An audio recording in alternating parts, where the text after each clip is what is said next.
All right, so in this presentation, we're going to be talking about creativity. We're going to talk about what is creativity and then what types of things foster creativity. So, the definition of creativity is it's one's ability to produce novel and valuable ideas.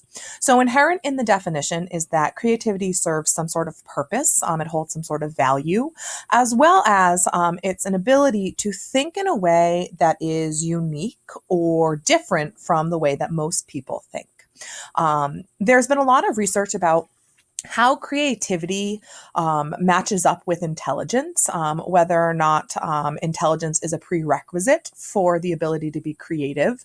And the jury's sort of still out on this one. There has been for a while an idea, it's called the threshold theory, which a lot of people still buy into, which is that if you want to attain high levels of creativity, there is a threshold at which your IQ needs to be. The IQ threshold that's usually set is about 120. So some research does seem to support this idea that if you have an IQ above 120, then you would be able to attain high levels of creativity. But there are people who disagree with this theory. Um, be that as it may, there also is the ability to think in kind of two different ways.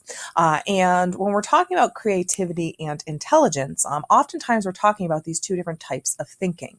That traditional intelligence is measured a lot of times in terms of your ability to think in convergent ways, whereas creativity is measured in your ability to think in divergent ways. The distinction between these two types of thinking is represented in picture form here. When we talk about convergent thinking, we're really talking about one's ability to arrive at one specific solution to a problem. A lot of traditional academics is going to be about convergent thinking, that you might take different paths to get there, but there's one right answer. Versus divergent thinking, think of the verb to diverge or to split off. This is where you're presented with a problem, but there are multiple solutions, and you're encouraged to think of those multiple solutions and to kind of diverge down your own path. Different parts of the brain are involved in these different types of thinking. As you can see here, convergent seems to be associated with the activation of the left parietal lobes versus divergent, which is associated with the activity of the frontal lobes. And I'm going to link you in the description of this YouTube video to a really great section of a talk given by Sir Ken Robinson all about divergent thinking and its place in modern education. Lastly, for this short presentation on creativity, there are a couple of different factors which play into one's ability to think creatively. Psychologist Sternberg came up with what he called the 5 components of creativity, and these are the elements which are needed really to foster creative thinking. First is expertise. In order to be creative, you do need to have a well-developed base of knowledge to draw from. This is how you're able to have ideas and to come up with things. You need to have a wellspring to draw from and things to use as your mental building blocks. Second, imaginative thinking skills. This would give you the ability to see things in novel ways, to allow you to recognize patterns in the things in front of you, and also to make connections. That's what imaginative thinking is all about.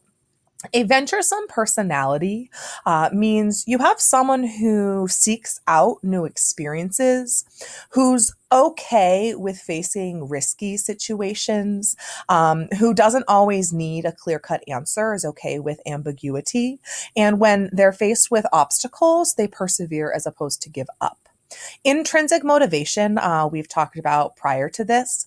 That is someone who's driven more by passion and interest in a topic, as opposed to being driven by external pressures.